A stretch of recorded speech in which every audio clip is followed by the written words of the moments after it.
Assalamualaikum warahmatullahi wabarakatuh. Innal hamdalillah nahmaduhu wa nasta'inuhu wa nastahdihi wa nastaghfiruh wa na'udzu billahi min shururi anfusina wa min sayyiati a'malina. Man yahdihillahu fala mudilla lahu wa man yudlil fala hadiya lahu. وأشهد أن لا إله إلا الله وحده لا شريك له وأشهد أن محمدا عبده ورسوله أما بعد. Sidang jemaah sekalian, tuan-tuan dan puan-puan, rahmani wa rahimakumullah. Alhamdulillah, kita memperbanyakkan puji-pujian kita kepada Allah Subhanahu wa taala. Pada malam ini Allah memberikan kita keizinan, Allah memberikan kita hidayah, Allah memberikan kita petunjuk, Allah memberikan kita bimbingan, Allah memberikan taufik kepada kita untuk kita sama-sama bergambil menggunakan sedikit waktu pada malam ini, lebih kurang dalam tempoh 1 jam ataupun kurang daripada 1 jam, untuk kita sama-sama memahami ayat-ayat yang berbentuk perumpamaan, permisalan yang Allah sebutkan di dalam Al-Quranul Karim.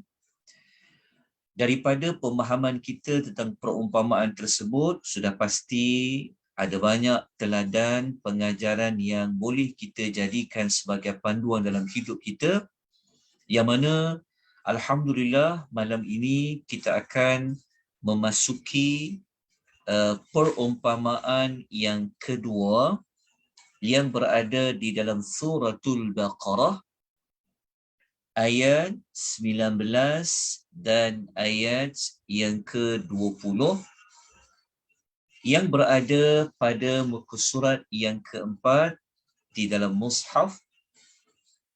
Dua ayat ini dia masih lagi membincangkan tentang orang-orang munafik. Pada minggu lepas, kalau tuan-tuan dan puan mengikuti pengisian, kita telah menyebutkan dua ayat, iaitu ayat 17 dan ayat yang ke-18 yang Allah menyebutkan tentang perumpamaan bagi orang munafik.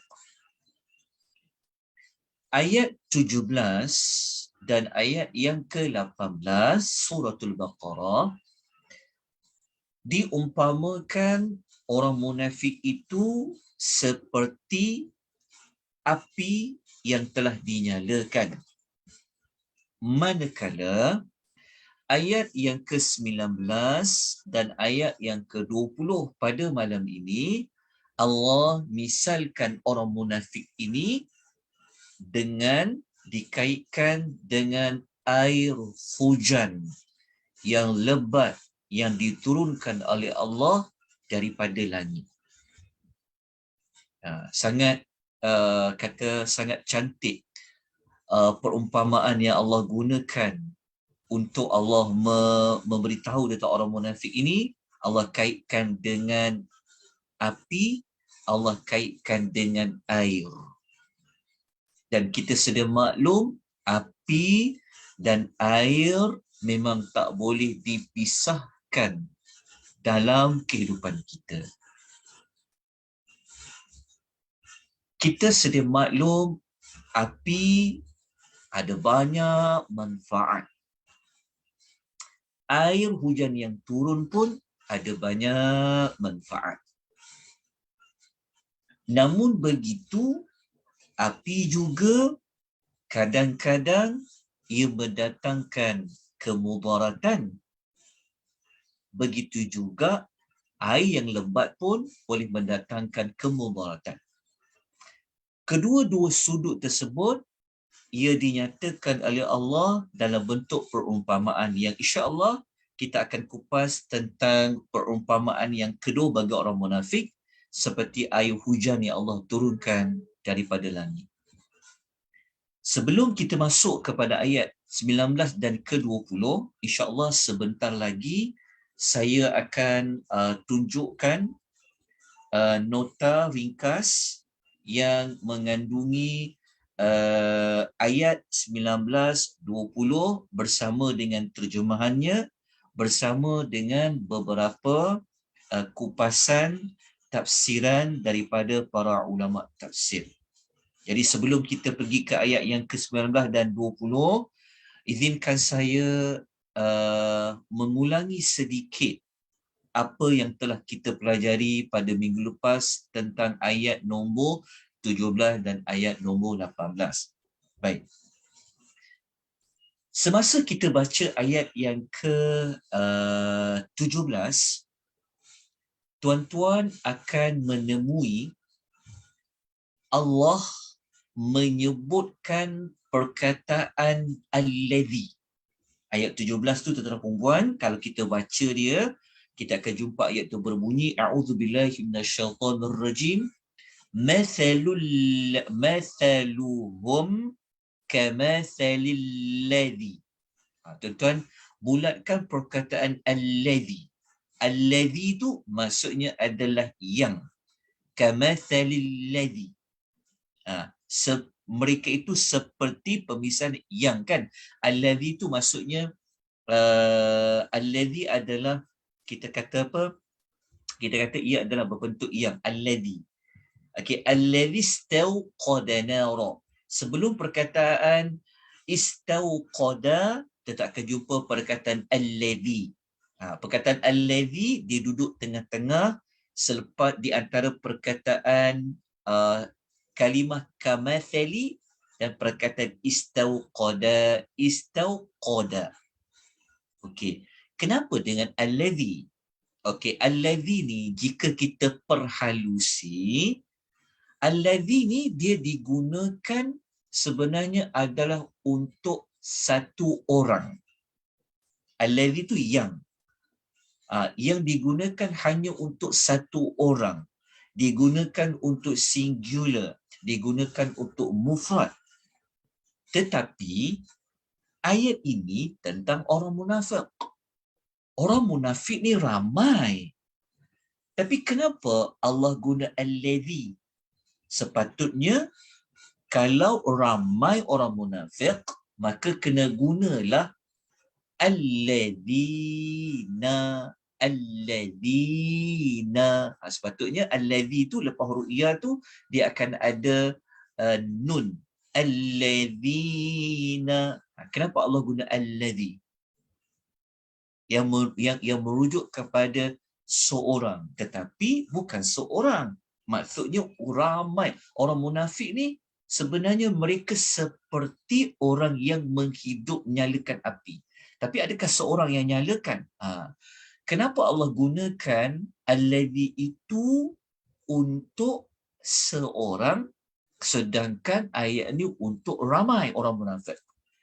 Kata para ulama tafsir, orang munafik ni sebenarnya mereka ini perangai dia, sikap dia sama.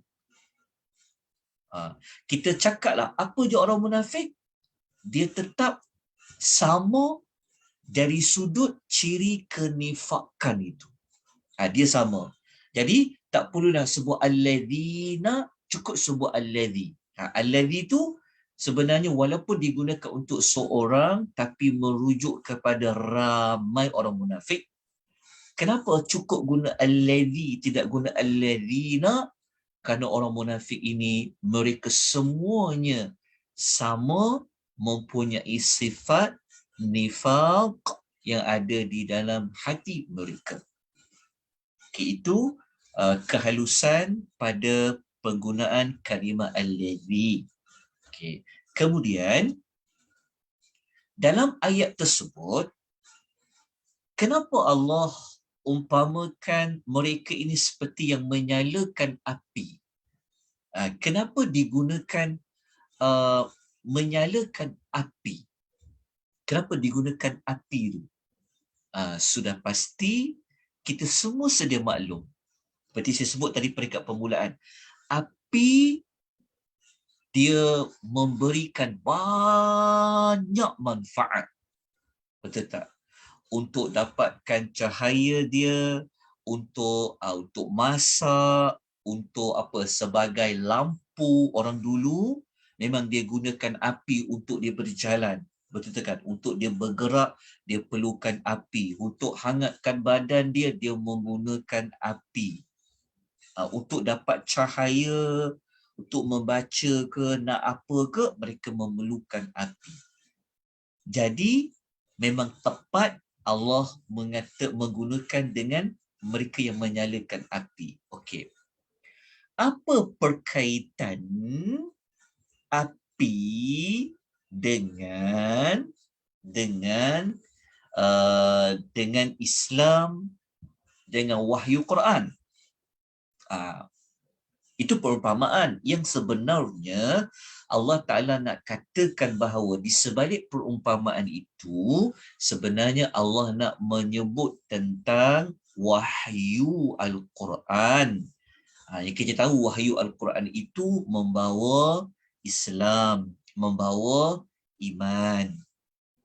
Jadi ada persamaan tak api dengan Islam, dengan wahyu Al-Quran? Jawapan dia ada persamaan. Apa persamaan dia? Kalau api memberikan banyak manfaat, maka Al-Quran, wahyu Al-Quran, yang manusia boleh dapat iman, boleh dapat Islam tu sudah pasti. Semuanya mempunyai manfaat. Okey, itu dari sudut justifikasi kenapa Allah menggunakan api. Kemudian kalau kita baca pada ayat yang ke-17, izinkan saya kongsikan contoh ayat tu, tengok pada nota supaya kita lebih jelas. Okey. Kalau kita baca pada ayat yang ke-17, Allah menyebutkan dekat ayat ni, Allah telah memadamkan binurihim, cahaya mereka. Kenapa Allah tidak menyebutkan Allah memadamkan api yang dinyalakan? Kalau ikut asal, mereka menyalakan api. Jadi kalau Allah nak padam, tentulah padam api tu. Tapi kenapa Allah tak sebut dhahaba binarihim? Kenapa Allah tak kata dia padamkan api yang dinyalakan? Tetapi Allah mengatakan yang dipadamkan itu cahaya api itu. Maksud dia api tu ada lagi. Api tu wujud lagi. Tetapi kesan manfaat api tu tak ada. Tapi api tu ada. Itu yang kita sebut tadi itu. Yang kita sebutkan bahawasanya, kalau kita baca kenapa mereka menyalakan api, seperti yang kita belajar pada minggu lepas, mereka ini seperti orang yang sudah dapat Islam. Mereka seperti orang yang sudah mendapat wahyu. Sebab mereka ni duduk jiran-jirannya orang Islam di Madinah itu ada Nabi lagi. Seperti mereka ni orang yang sudah menerima api dan mereka menyalakan api itu, iaitu mereka menzahirkan keislaman mereka. Jadi Islam tu masih ada. Tetapi manfaat Islam itu dia tidak kekal. Maknanya Allah telah padamkan cahaya, iaitu manfaat keislaman tu. Tapi yang ada apa? Yang ada hanyalah api yang dinyalakan. Okey. Antara sebab dia, kalau dalam nota tu ada, cuma kita tak sempat nak baca pada minggu lepas. Okey, kita tengok apa ulatan Syekh Abu Bakar Jabil dalam tafsir Al-Aisam. Okey. Dia kata, Syekh Jabil rahimahullah mengatakan, Allah menggunakan kalimah binurihim, iaitu Allah memadam cahaya mereka, dan Allah tak kata dia memadamkan api mereka. Kenapa? Ini menjelaskan bahawa Islam itu merupakan cahaya yang memberi petunjuk dan bukannya api yang membakar. Faham tak penjelasan? Maksudnya kata Syekh Jabir, mengikut beliau, dia kata, kenapa Allah ni dia tak kata dia padamkan api, tapi dia padamkan cahaya? Kata beliau, itulah yang menunjukkan bahawa Islam ini dia bukan sifatnya membakar, bukan bagi orang tu jadi rosak, bukan Islam ni menjadikan manusia itu mendapat mudarat, tetapi Islam sifatnya adalah memberikan petunjuk seperti mana cahaya yang memberikan manfaat. Okey. Ini beberapa ini adalah penjelasan yang dibuat oleh para ulama. Okey, lepas tu ada lagi penjelasan dia. Okey. Kenapa kita patah balik pada ayat ni? Okey, kenapa Allah Taala tidak memadamkan api itu? Kenapa Allah memadamkan cahaya daripada api? Kita telah jelaskan pada minggu lepas, maknanya orang munafik ni sekalipun dia menonjolkan keislaman dia, namun pada hakikatnya dia tidak mendapat apa-apa faedah, pertolongan, manfaat daripada Islam yang dia tunjulkan nanti di hari akhirat. Kita bawakan ayat Quran yang mengatakan mereka memang takkan dapat manfaat daripada keislaman mereka yang telah mereka nyalakan, yang telah mereka zahirkan. Okey. Dalam masa yang sama, para ulama mengatakan, kenapa Allah tidak memadamkan api itu? Kenapa Allah memadamkan cahaya? Nak menunjukkan juga bahawasanya di hari akhirat tu memang orang munafik ni dia tidak dapat lari daripada api. Api tu maknanya api neraka yang akan membakar mereka. Nampak tak? Dekat dunia mereka diumpamakan seperti orang yang menyalakan api. Namun secara di hari akhirat dia bukan jadi perumpamaan dah. Dia jadi seperti hakiki. Memang mereka ini akan menyalakan api, diumpamakan seperti mereka ini akan mendapat kesan buruk daripada api. Kalau dia dapat kesan baik dari api, tentu Allah Ta'ala kekalkan cahaya api tu. Tapi Allah padam cahaya tu, maknanya api yang mereka nyalakan itu tak bagi manfaat dah kepada mereka di hari akhirat. Bahkan api itu akan membakar mereka. Sebab apabila nyalakan api kan panas kan. Jadi api itu sepatutnya memberikan kebaikan dengan cahaya dia. Tapi kebaikan dari cahaya itu Allah dah padam. Jadi yang tinggal apa? Yang tinggal tu api itu sajalah. Jadi api itu kan panas. Okey. Kata para ulama, api yang Allah tak padam tu merujukkan juga kepada mereka ini nanti di akhirat pun akan berhadapan dengan api yang Allah tidak padam tu. Okey. Api neraka lah. Okey. Yang berikutnya, ada para ulama kata pula, kenapa Allah sebut dia tidak padamkan api tu? Nak menunjukkan bahawa sifat kekafiran, sifat kufur, sifat ragu-ragu, sifat nifak orang munafik itu sangat membara seperti api yang masih hidup. Boleh faham tak maksudnya? Maksudnya, Allah padamkan cahaya mereka, tapi Allah tidak padamkan api. Ada para ulama mengatakan itu menunjukkan bahawasanya sifat munafik mereka tu, sifat nifaq, sifat kufur, sifat ragu-ragu mereka kepada Islam itu sentiasa membara dalam hati mereka. Jelas tuan-tuan dan puan-puan. Jadi itu adalah beberapa penerangan lanjutan daripada 2 ayat 17 dan 18 suratul Baqarah. Menarik kalau baca perumpamaan ni.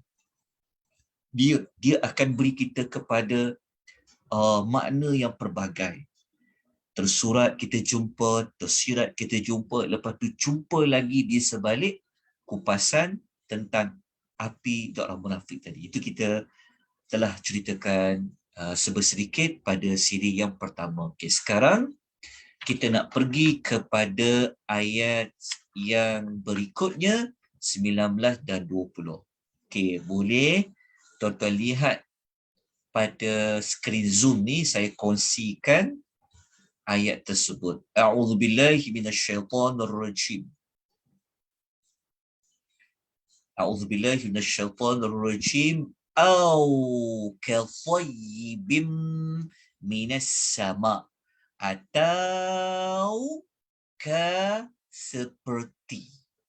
Okey. Tuan-tuan dan puan-puan, sebelum kita lanjutkan kepada ayat itu secara terperinci, boleh tak tuan-tuan dan puan-puan membuat sedikit catatan tentang penggunaan kalimah au dalam ayat itu. Au. Perkataan au kat situ kan. Au kathayyibin. Perkataan au ni atau. Kita dalam bahasa Melayu, kita faham atau ni apa? Atau ni macam kalau tak seperti keadaan perumpamaan satu, dia seperti keadaan perumpamaan dua. Betul tak? Kan atau. Okey, dalam Al-Quran, perkataan atau ni dia ada beberapa fungsi. Kita kalau terjemah atau, kita akan kata sama ada A atau B, betul tak? Sama ada satu atau dua, itu je. Tapi dari sudut bahasa Al-Quran, atau ni dia boleh membawa makna yang pertama dari sudut at-tanwi'. Maksud dia pertama ni macam atau yang kita faham lah. At-tanwi' ni maksudnya atau yang kita faham tu. Maksud dia, orang munafik ni dia boleh jadi seperti api yang dinyalakan, atau mereka dikaitkan dengan hujan. Itu atau yang kita faham lah. Itu makna pertama. Memang makna pertama tu memang salah satu maksud atau, penggunaan atau. Dia panggil atau dari sudut at-tanwi'. Tanwi' ni maksudnya sama ada macam ayat 17 dan 18 atau ayat 19 20, atau yang biasa kita faham. Okey. Tetapi atau ni juga bukan bermaksud atau, tetapi atau ni dia bermaksud keadaan mereka yang nombor dua. Faham tak? Dia sepatutnya atau ni dia yang kedua ni dia bermaksud dan lah. Dia boleh masuk macam dan. Tapi kat terjemahan kita atau. Maksud dia begini. Perkataan au atau boleh juga membawa maksud orang munafik ni dia ada dua perumpamaan. Maknanya mereka ni ada dua keadaan. Bukan hanya macam menyalakan api, tetapi mereka ni juga macam orang yang ditimpa hujan lebat. Itu maksud atau yang kedua.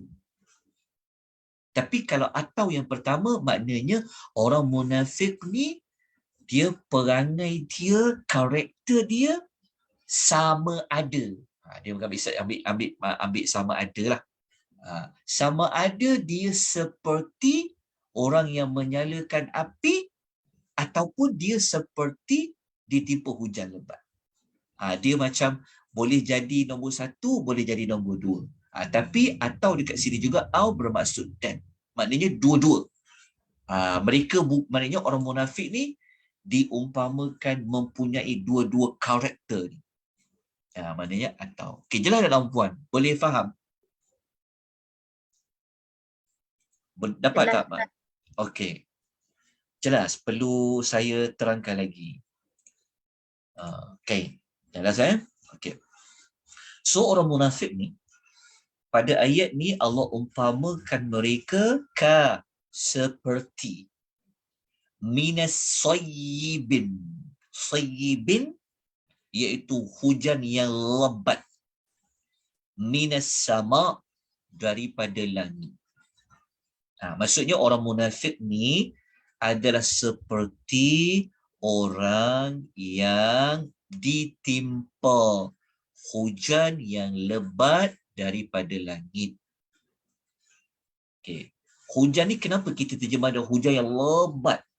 Okey, dekat sini kita tengok dekat sini ada tanwin kan, kasayyibin bin, menunjukkan bahawa hujan itu sangat agung. Hujan tu memang dia lebat lah. Okey. Sekarang kita lihat Okey, daripada langit. Okey. Faham baik-baik. Perumpamaan ni dia kena slow. Bukan slow tu maksudnya kita kena pelan-pelan untuk faham dia.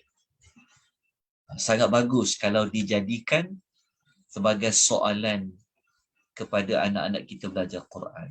Ini barulah kemahiran berfikir aras tinggi. Barulah kebat yang betul.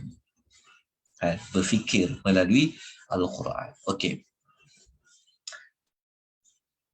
Orang munafik ni, mereka ni seperti manusia yang dapat hujan yang lebat dari langit. Masa hujan lebat tu turun dari langit, hujan tu membawa sekali apa? Fihi dhulumatun.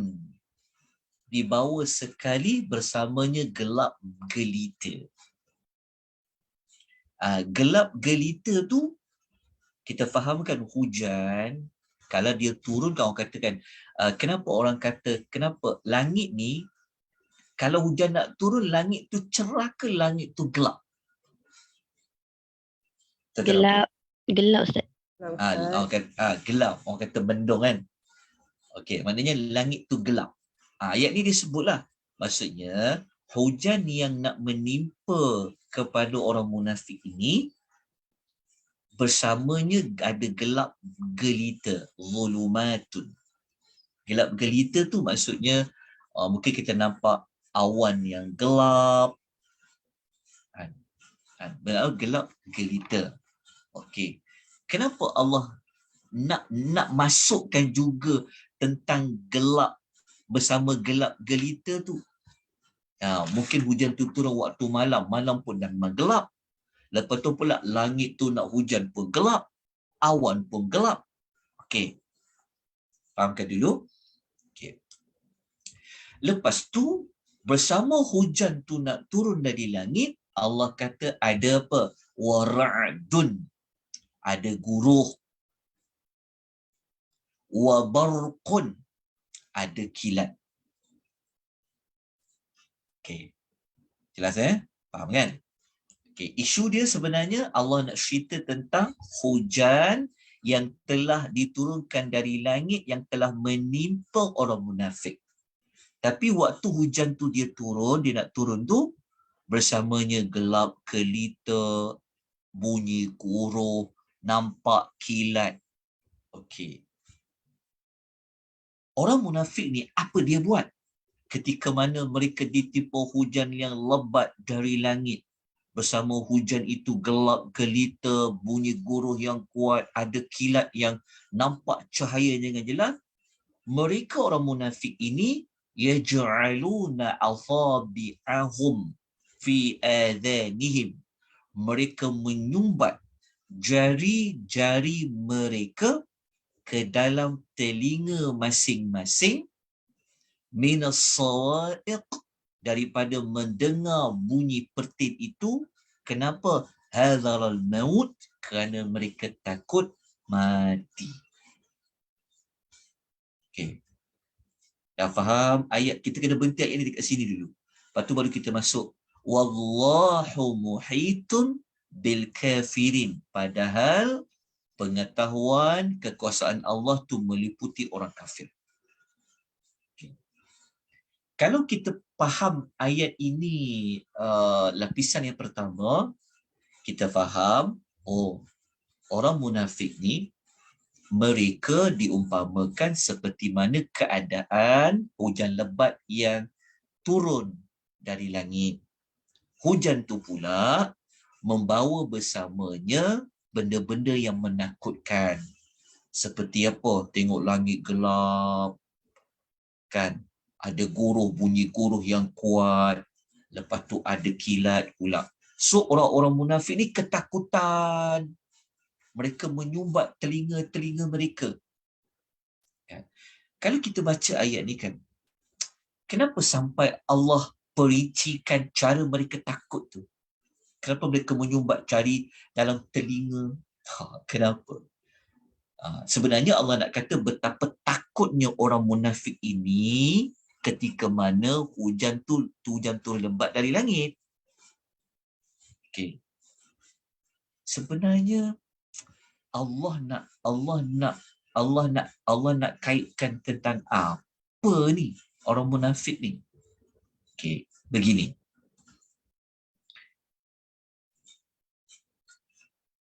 Apa persamaan hujan dengan mereka yang telah mendapat wahyu? Okey, sebenarnya kita akan faham begini. Hujan yang turun dari langit, apa faedah dia, tuan-tuan dan puan?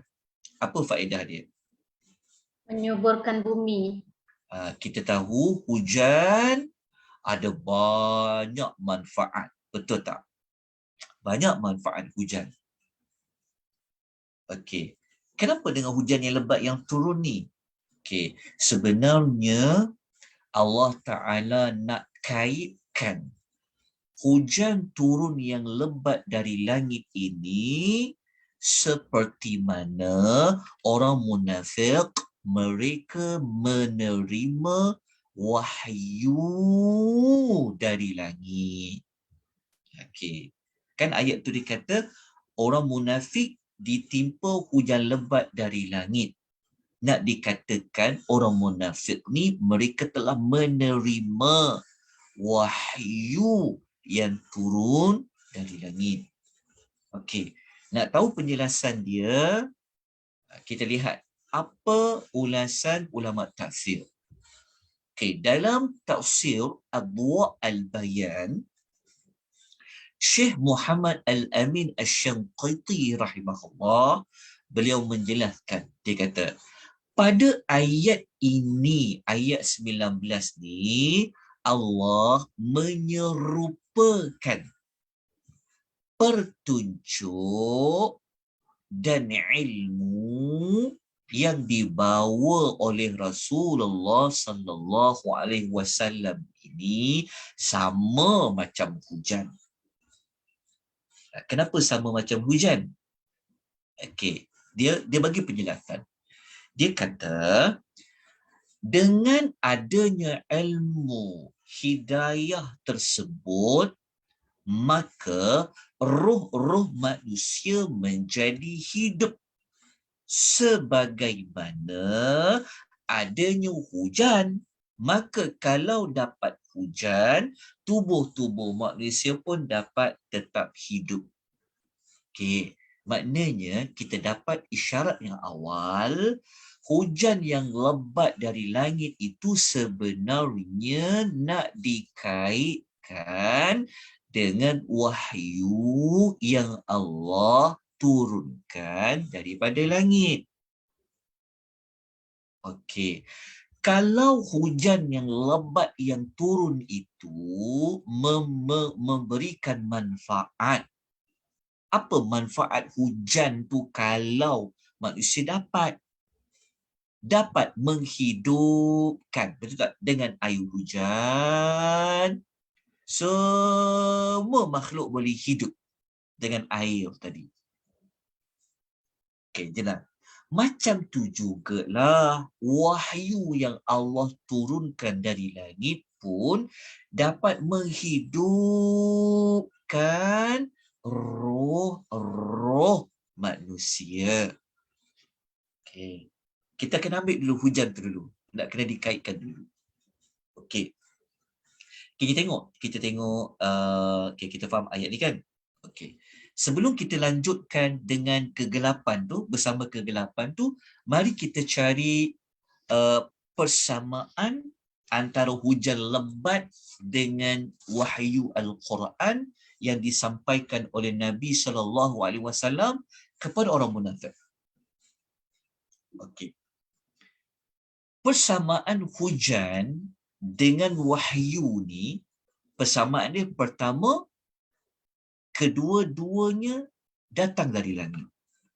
Hujan lebat, of course, minat sama, dari langit. Wahyu turun dari mana? Turun dari langit. Itu persamaan dia. Persamaan yang kedua, hujan yang lebat turun dari langit, fungsinya sudah pastilah menghidupkan tumbuh-tumbuhan, betul tak? Manusia boleh dapat banyak manfaat daripada hujan. Macam itulah persamaan wahyu yang turun dari langit menghidupkan manusia. Menghidupkan manusia itu hidupkan apa? Menghidupkan roh dia. Okey, memberi manfaat kepada kehidupan dia. Okey, jelas tuan-tuan dan puan-puan. Okey, dah jelas ya? Okey. Ni Allah nak kata macam mana reaksi orang-orang munafik apabila mereka menerima hujan lebat dari langit. Mereka ni sangat takut hujan tu. Sebenarnya hujan tu datang bawa apa? Hujan tu datang banyaklah manfaat, tapi kenapa sampai takut macam tu? Okey, ada kaitan tak macam mana orang munafik apabila mereka menerima wahyu yang turun dari langit dengan Nabi menyampaikannya. So mereka buat apa dengan wahyu tu? Kalau hujan turun dengan lebat, mereka macam sepatutnya apa? Sepatutnya kita gembiralah. Hujan nak turun ni. Kan? Tapi jadi ketakutan, takut mati. Sedangkan hujan tu sebenarnya nak berikan kebaikan. Macam itulah sepatutnya orang munafik apabila dia dapat wahyu Quran, sepatutnya dia rasa macam, oh, dengan wahyu ni lah kita akan jadi hidup. Bukan seperti kau takutkan hujan lebat yang bersamanya guru dan kilat tu. Okey, kita lanjutkan lagi. Kita habis lagi. Okey.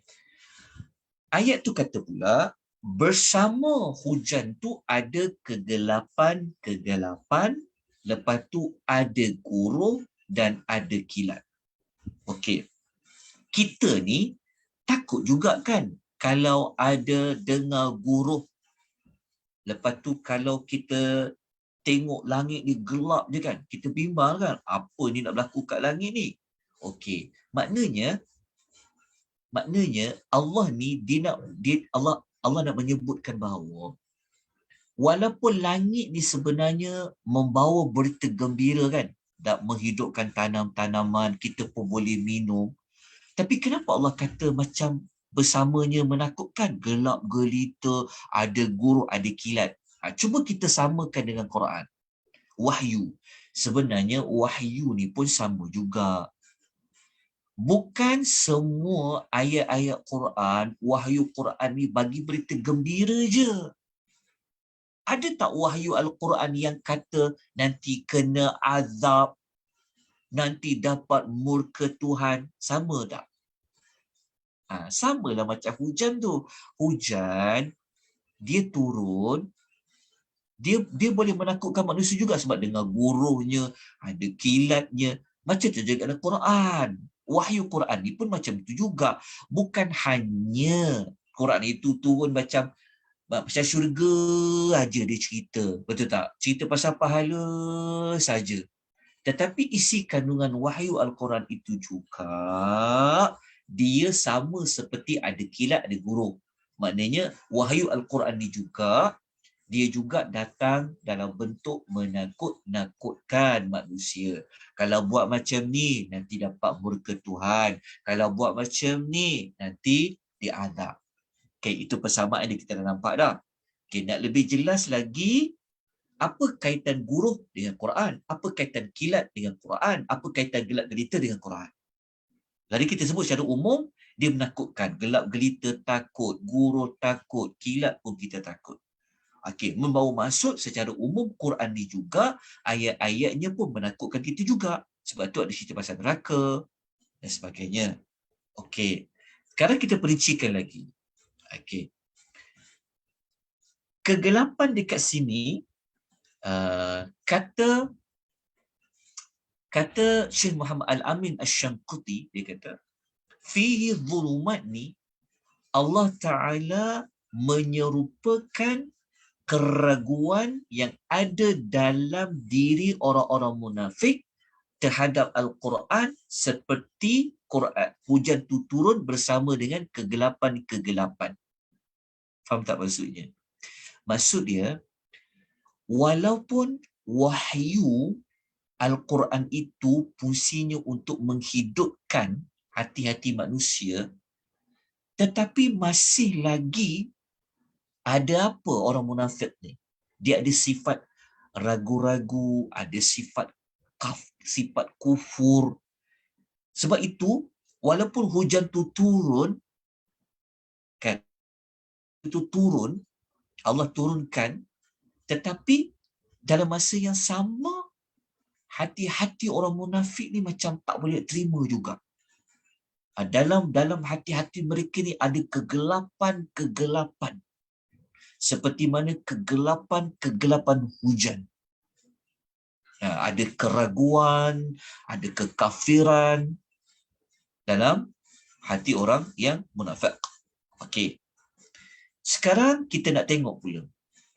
Kenapa Allah sebut bersama hujan itu ada wara'du? Ada wara'du, iaitu ada guruh. Okey. Allah kata Muhammad Amin Asy-Syamquti, Allah mengumpamakan Al-Quran seperti guruh kerana Al-Quran, di dalam ayat Quran tu adanya ancaman. Ancaman tu dia dapat mengetuk telinga, menyebabkan hati manusia jadi susah. Macam kita sebut tadi, itulah Al-Quran kan, dia juga bukan sekadar menggembirakan kita pasal syurga je, tapi ada ayat yang cerita umat-umat yang dibinasakan. Takutnya kalau kita diazab, tetap. Takutnya lah kalau masuk neraka dibakar, kan? Ada neraka yang air, api, apa makanan yang menakutkan, kan? Yang makanan yang boleh menghancurkan wajah, air yang panas seperti air hamim tu. So ada ayat-ayat Quran yang mempunyai ciri seperti ar-ra'du, bunyi guruh. Orang dengar bunyi guruh, takutnya bunyi guruh. Sebenarnya di sebalik menakutkan bunyi guruh, bawa kebaikan sebab hujan nak turun. Jadi orang munafik ni macam tu dia terhadap wahyu Quran. So dia takut sangat wahyu Quran ni kerana apa? Dia ada bentuk Al-Quran ni, ayat-ayat dia ada berbentuk dia menakut-nakutkan kita, kan? Seperti mana mereka takut dengan bunyi guruh. Okay, dah nampak dah dia punya persamaan dia, maksud dia. Kemudian, apa kaitan dengan wabarqun, kilat? Okey. Syekh Muhammad Al-Amin mengatakan Allah gunakan kilat turun bersama hujan tadi itu. Allah mengumpamakan Al-Quran seperti kilat. Kenapa? Ini kerana di dalam Al-Quran ada bukti-bukti bukti, dalil-dalil yang jelas, terang, macam cahaya kilat. Kan? Tak ada orang yang tak nampak kilat. Sebab kilat ni dia apa? Sifatnya terang kan? Orang nampak kan? Nampaklah kilat tu. So, isi kandungan Al-Quran ini secerah, sejelas kilat. Yang mana secerah kilat tu, orang nampak ketika hujan tu, maka secerah kilat itulah ayat Quran ini diumpamakan.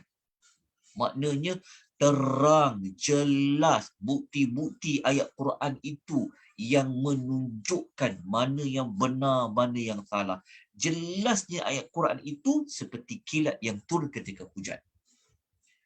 Jadi, kita kan kalau gelap kan, ada tiba-tiba ada kilat jadi terang kan.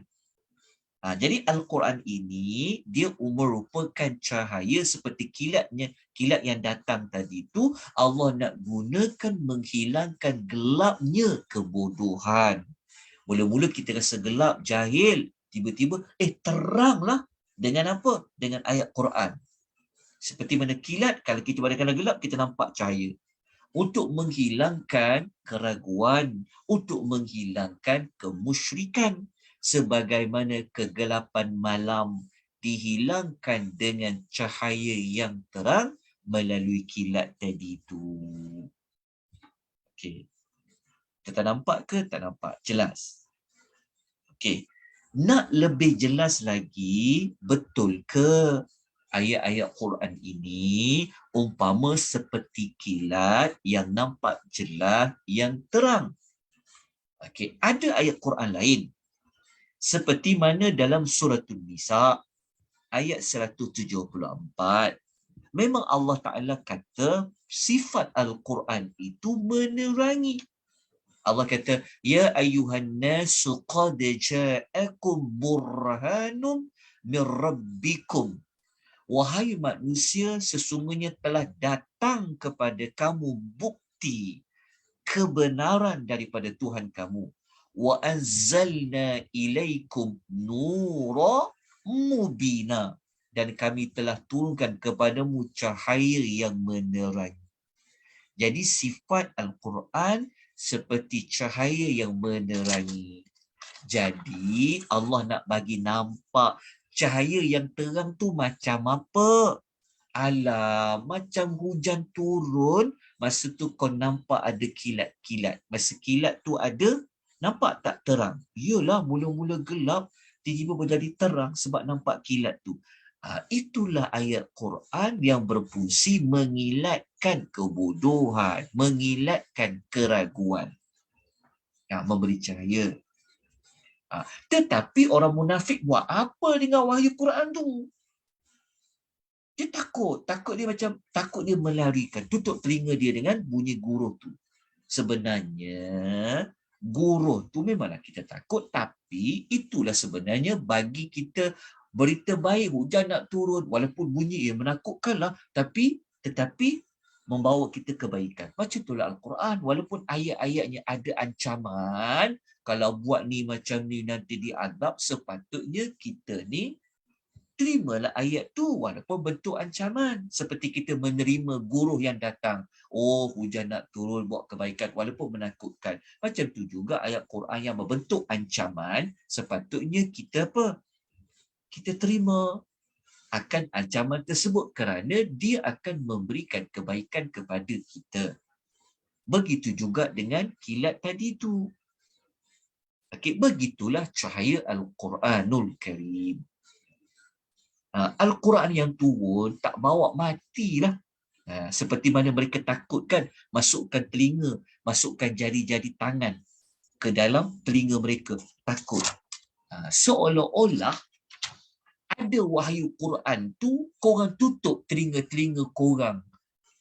Tutup dengar ayat Quran nak dibacakan tu kan. Menakutkanlah, so tutup telinga. Maksudnya mereka tak nak dengar wahyu tu. Sedangkan buat apa kau nak takut dengan ancaman sampai kau perlu tutup telinga kau tu? Ancaman wahyu Quran tu bukanlah dia memudaratkan, bukan bawa sampai kau jadi mati. Tak faham tak? Macam guru, kita dengar guru kan, kuatnya tapi tak mati pun. Kan sepertinya kilat tu kan. Contohnya, seperti bunyi petir kan, tak matikan pun. Begitulah sebenarnya nak dikaitkan dengan wahyu Al-Quranul Karim.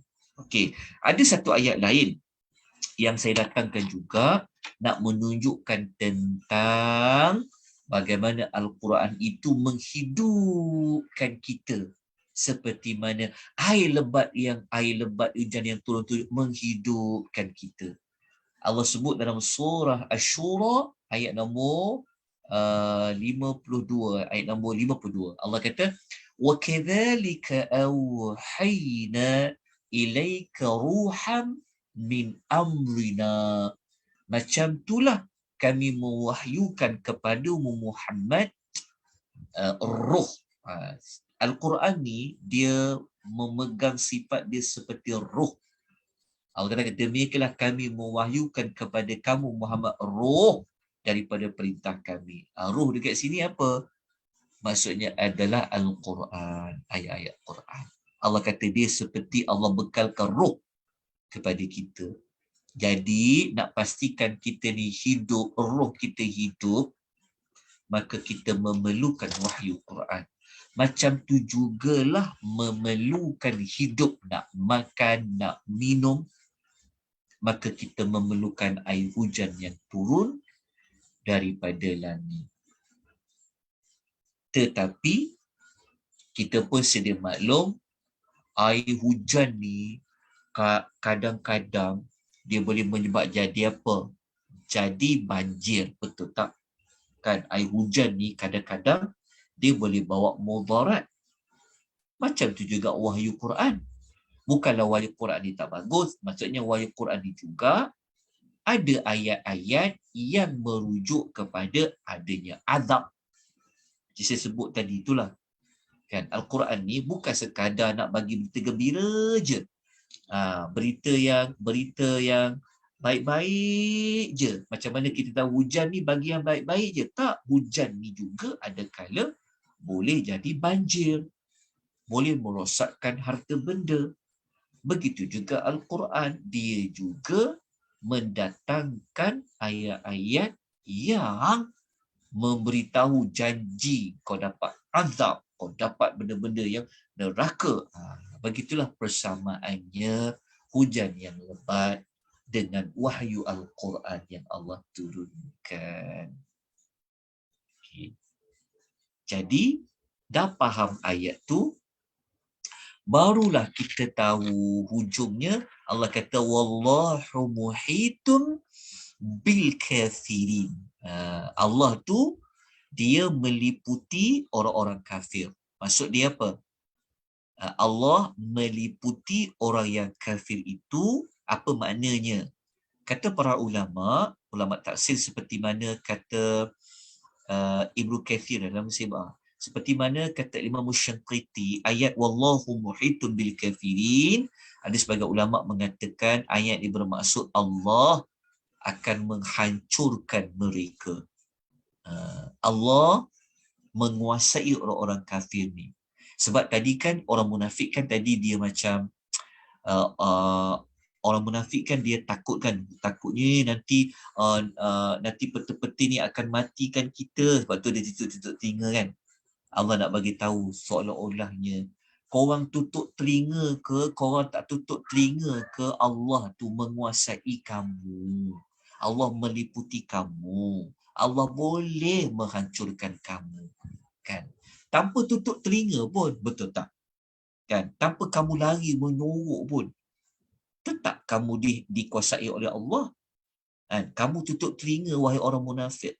Tak mestinya kamu nak lari daripada mati tu. Disebabkan tutup telinga, kamu tak mati. Itu yang ayat tu dikatakan. Kalau kita baca pada ayat itu semula, mereka menyumbat jari mereka ke dalam telinga masing-masing daripada mendengar bunyi petir kerana hadaral maut, kerana takut mati. Lepas tu Allah kata kat hujung tu, Allah meliputi orang kafir. Maknanya Allah nak katakan bahawasanya orang kafir tak boleh lari ke mati. Kat sini kenapa disebut kafir? Sedangkan orang munafik. Memang orang munafik dia juga sebenarnya orang kafir. Tapi tak semua orang kafir dia munafik. Dia kafir. Terang-terang nampak dia kafir. Tapi ada orang dia kafir.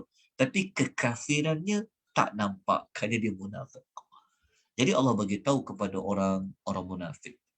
Oh, korang tutup telinga, takut bunyi petir kerana kau takut mati. Sedangkan kamu terlupa, ya Allah tu memang menguasai kamu semua. Maknanya Allah boleh menghancurkan orang-orang munafik. Okey. Setakat ini kita jelas. Okey. Baru kita lanjutkan dengan ayat yang ke-20. Okey, ada apa-apa persoalan setakat ni sebelum kita masuk kepada ayat yang 20? Tuan-tuan jelas? Ada apa-apa nak ditambah atau ada apa-apa pengulangan? Tuan-tuan dan puan, silakan kalau ada. Ada ke tak ada? Ada yang Kak tulis dekat chat tu pendapat daripada Ibnu Abbas. Pendapat Ibn Abbas, dia kata apa? Hujan yang turun seperti wahyu Quran. Kegelapan disamakan dengan hujan yang ada di dalam Al-Quran. Guruh disamakan dengan larangan. Betul? Yang kaitan kilat disamakan dengan penjelasan yang ada dalam Quran. Betul? Ini memang salah satu pendapat Ibn Abbas lah. Okey, bunyi petir disamakan dengan ancaman peringatan di akhirat seruan. Ya, betul. Betul. Ini memang tafsir Ibn Abbas lah. Saya kalau baca dalam tafsir Tabari pun ada. Memang disebut seperti ini.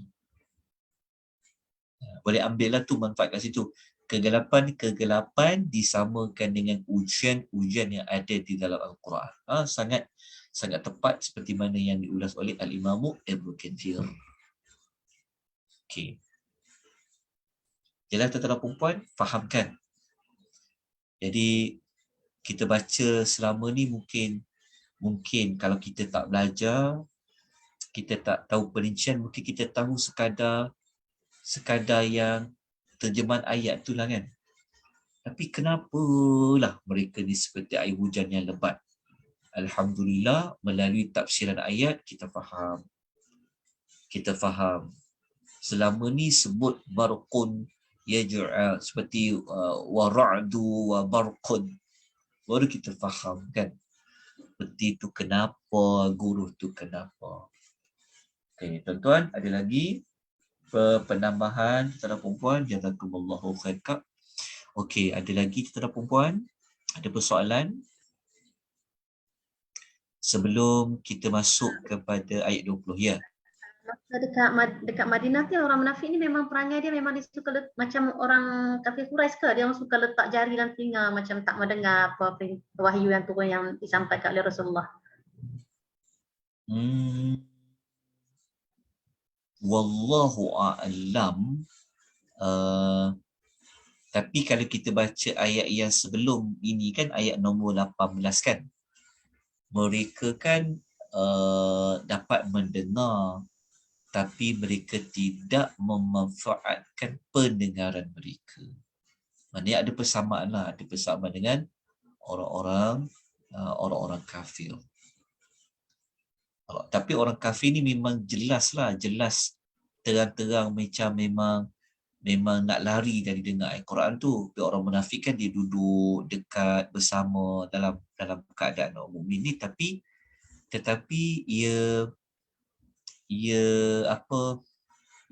pendengaran mereka tu tidak memberikan apa-apa manfaat. Wallahu ta'ala a'lam. Okey. Kalau dah jelas yang ayat 19 ni, kita kena baca ayat nombor 20 tu. Sebab ayat nombor 20 ni adalah sambungan kepada kilat tu. Kepada al-barqu, kilat yang punya terang tu kan, yang nampak dalam kegelapan tu, maknanya kan kilat tu dia punya terang, dia maknanya ayat 20 nak menerangkan tahap terangnya kilat tu. Kita kena baca ayat nombor 20. Maknanya kalau kita dah faham ayat 19 tadi, Allah nak bagi tahu betapa terangnya isi kandungan Al-Quran ini, macam mana dikaitkan dengan mereka. Seperti mana bagaimana terangnya kilat ini, apa yang boleh berlaku kepada orang-orang munafik. Jadi kita kena baca ayat nombor 20. Okey, kita tengok ayat nombor 20 ya.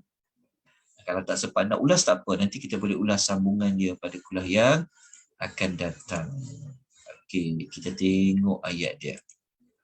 A'udzubillahi minasyaitonirrajim. Allah kata yakadul barqu.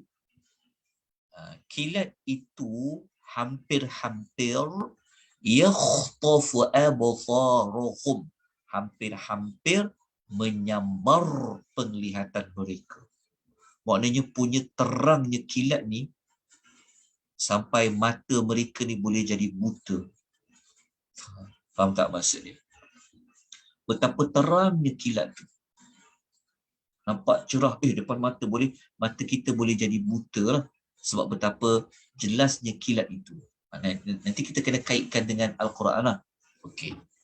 Lepas tu, Allah Ta'ala katakan, hasil daripada kilat yang terang tu, apa orang munafik buat? Kullama adha'a lahum masyaw fihi.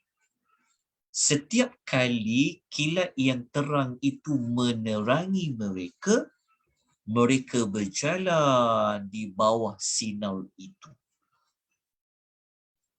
Wa idza azlama alaihim qamu. Apabila kegelapan pula yang muncul, mereka akan berhenti. Ayat ni, apa makna dia ni? Kita akan jelaskan. Ini perumpamaan yang sangat mendalam maknanya.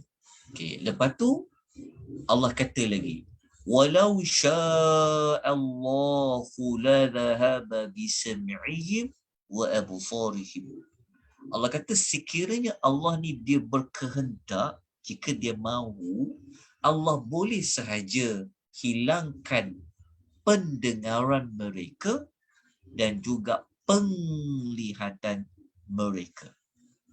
Maksud dia ni, kita tahu kan orang munafik tadi kan takut dengan kilat, kan takut dengan guruh tadi. Maknanya Allah Ta'ala ni dia boleh buat, walaupun tanpa kilat ke, tanpa guruh ke, Allah boleh je nak jadi telinga mereka ni pekak, nak boleh mata mereka ini buta, Allah boleh buat mereka tak nampak, Allah boleh buat telinganya tak mendengar. Kenapa? Kerana Allah ini ala kulli syai'in qadir. Allah ni maha berkuasa atas setiap sesuatu. Okay. Kalau yang empat sekiranya Allah mahu ni, kita bolehlah faham dia. Tapi kalau yang atas ni, kilat itu hampir-hampir nak kena pada penglihatan mereka. Setiap kali kilat itu terang, mereka berjalan di bawahnya. Apabila gelap menyelubungi mereka, mereka berhenti.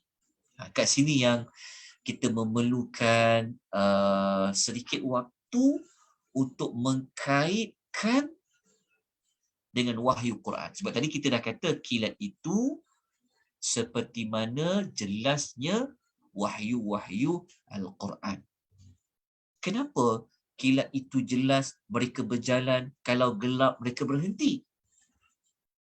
Terlihat apa kata para ulama tafsir.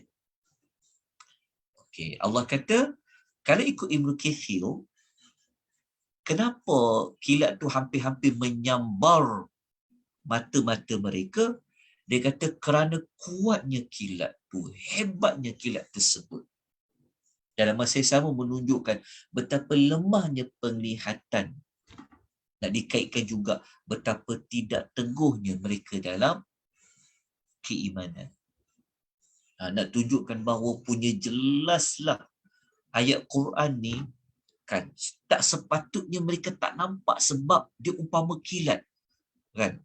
Quran ni memang jelas sangat, seolah kau nampak depan mata seperti mana kilat dan nak menyambar mata korang. Okey. Kita lihat lagi apa ulasan Syekh Muhammad Al-Syanqiti dalam Adwa'ul Bayan. Dia kata disebabkan kerana sangat terang, maka cahaya Al-Quran pun hampir membutakan penglihatan mereka, sebagaimana kilat yang sangat terang hampir menyambar penglihatan orang yang melihatnya. Ayat ini yang kita sebut tadi, Imam. Maksudnya kita nak kaitkan dengan cahaya Al-Quran itu seperti kilat kan. Selama ni orang munafik ni tak nampak mana yang benar. Kan? Tak nampak mana yang sesat. Tapi apabila mereka dah dapat Islam, sepatutnya mereka pilihlah Islam tu, pilihlah iman tu. Tetapi mereka masih lagi nak menyimpan, memegang perasaan. Itu yang kita belajar sebelum ni, yang mereka sanggup menukarkan hidayah dengan kesesatan. Okey, ini ayat ni rasa jelas. Kan, kilat itu hampir-hampir menyambar penglihatan mereka, diumpamakan sangat terang isi kandungan Al-Quran itu kepada orang-orang munafik. Okay, orang munafik dah nampak benar dah, memang benar Islam ni. Memang patut kena beriman. Kan? Dia punya nampak je lah tu seperti kilat. Okey. Sekarang ni kita nak ulas. Ulasan yang berikutnya. Apa makna kalau mereka dapat cahaya, mereka berjalan bersama dengan cahaya itu? Okey, dalam ni saya nukilkan ulasan Al-Imam Tabari. Dalam kitab Tafsir Tabari, beliau mengatakan begini. Dalam Tafsir Tabari itu, Al-Imam Tabari dia quotekan kata-kata Ibnu Abbas radhiyallahu anhu. Setiap kali Islam memberikan kebaikan, dapat kebaikan, mereka pun akan rasa bestnya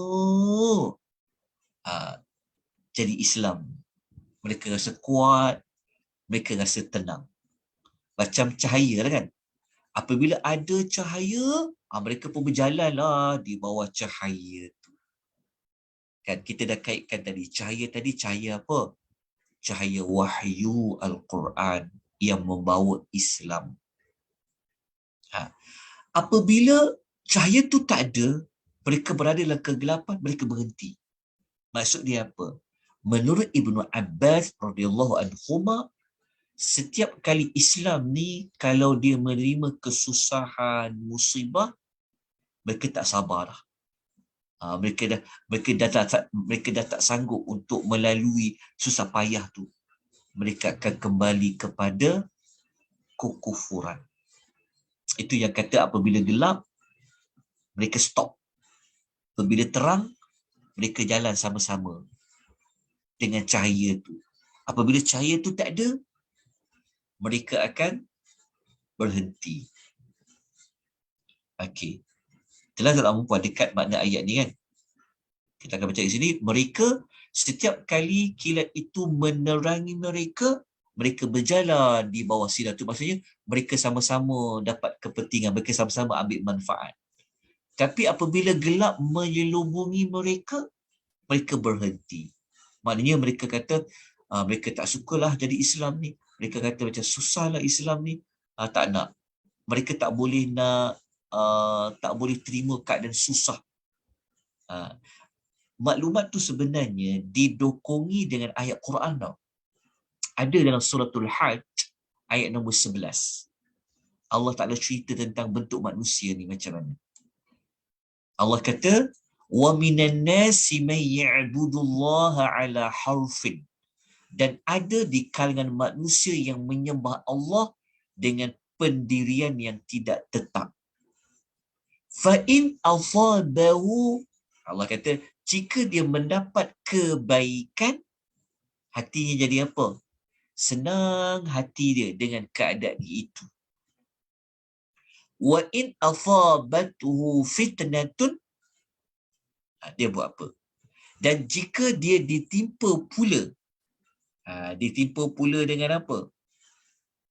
Dia ditimpa dengan kesusahan pula, berbaliklah dia semula kepada kekufuran. Sama tak macam kumpulan yang orang munafik. Orang munafik ni dia nak senang aja. Dia tak boleh hidup dalam keadaan dia susah. Dia tak boleh menerima kekalahan. Dia nak senang je orang munafik ni. Okay. Seperti mana kita tahu yang sebelum ini yang mereka memang masuk Islam ni kerana ada kepentingan peribadi mereka, seperti mana cahaya yang mereka ambil daripada api yang mereka telah nyalakan. Itulah orang munafik. Dia akan tengok, dia akan sokong siapa yang kuat. Dia tengok orang tu boleh bagi manfaat kepada dia, tu dia sokong. Dia kutuklah kumpulan yang lain. Apabila ada kumpulan yang nampak macam kuat sikit, nak menang, itulah. Begitulah orang munafik. Okay. Tapi ayat tu tak habis lagi. Sampailah ayat yang hujung kita baca tadi tu kan. Okey. Jadi itulah seberingkas yang kita boleh ambil daripada ayat tersebut. Tapi kita tengok satu tafsiran last kali daripada Ibn Abbas, daripada At-Tabari. Apa maksud ayat walau sya'allahu la dhahaba bi sam'ihim wa absarihim innallaha ala kulli syai'in qadir? Kata al-Imam At-Tabari, pada ayat ini Allah mensifatkan dirinya dengan kekuasaan atas segala sesuatu kerana Allah nak mengingatkan orang-orang munafik akan kekuatan Allah, keperkasaan Allah, serta Allah juga nak bagi tahu kepada orang munafik bahawa Allah ini menguasai mereka dan Allah sanggup untuk menghilangkan pendengaran dan penglihatan mereka. Maknanya Allah nak bagi kepada orang munafik, Allah nak takut-takutkan orang munafik, Allah nak memberi amaran kepada orang munafik yang mempunyai sifat seperti yang kita tuan-tuan kena faham ya. Ayat-ayat macam ni, perumpamaan ni datang, tuan-tuan kena baca sebelum ada ayat perumpamaan ni. Tuan-tuan kena, sebab ayat ni tiba-tiba ada ancaman kan. Kenapa Allah kata wallahu muhitun bil kafirin? Kenapa Allah kata wa huwa ala kulli syai'in qadir tu? Kenapa ayat ni innallaha ala kulli syai'in qadir? Kenapa ayat ni hujungnya ada ancaman? Tuan-tuan, kalau nak faham dengan lebih jelas, tuan-tuan kena baca ayat-ayat yang awal-awal pasal orang munafik. Penutup kepada cerita orang munafik inilah Allah datangkan perumpamaan tu. Jadi perumpamaan yang ayat 19, ayat 17, 18, 19, 20 ni Allah datangkan untuk menggambarkan tentang perangai orang munafik yang telah ditunjulkan pada ayat-ayat yang sebelum 17, 18 ni. Dia baca ayat yang mula-mula orang-orang munafik ni. Lepas tu baru Allah datangkan perumpamaan pada ayat 17 sampai ayat nombor 20. Sebab tu setiap daripada ayat tu Allah memberikan ugutan. Allah memberi amaran kepada orang munafik. Jadi apa pelajaran yang boleh kita ambil daripada kedua-dua perumpamaan itu, tuan-tuan dan puan rahimani wa rahimakumullah. Di antara pelajarannya adalah kita dapat dekat sini adalah antara yang kita boleh dapat persamaan pengajaran kan. Pelajaran dia adalah kalau kita tak suka dengan wahyu Quran ni, tak suka dengan petunjuk Islam, kita rasa rimas, kita rasa macam Islam ni lekeh lah, kita rasa macam kita nak lari, kita nak lepaskan diri kita daripada peraturan Islam ni, sebenarnya kita ada cabang-cabang macam sifat orang munafik.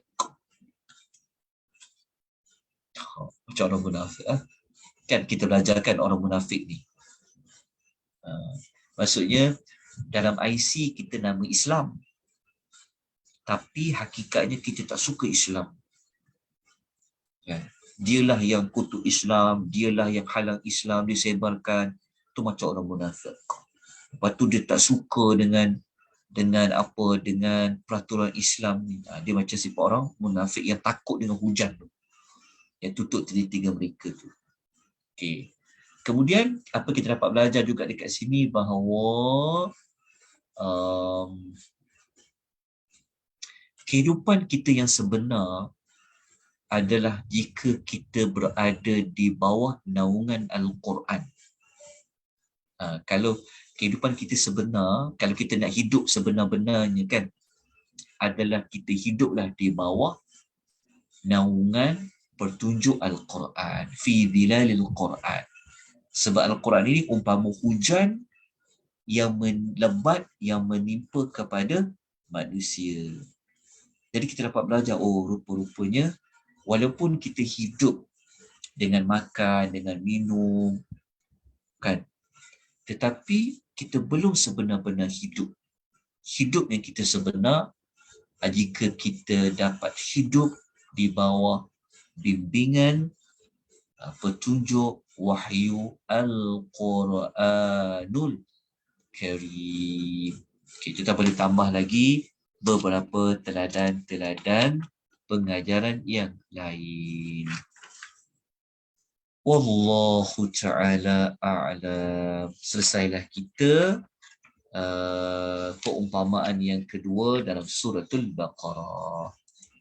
Baik, ada apa-apa persoalan tuan-tuan perempuan? Sebelum kita tangguhkan pengisian kita pada malam ini. Jadi kita nak tengok sekejap kita punya kita punya senarai semak. Senarai semak perumpamaan yang telah kita sediakan. Okey, saya tunjukkan sekarang sebelum kita tangguhkan. Okey, begini. Okey, kalau ikut pada senarai semak ni, alhamdulillah dengan rahmat Allah kita telah selesai dua lah ya. Selesai dua. Kita telah selesai bilangan yang pertama dan kita juga telah selesai perumpamaan bilangan yang kedua.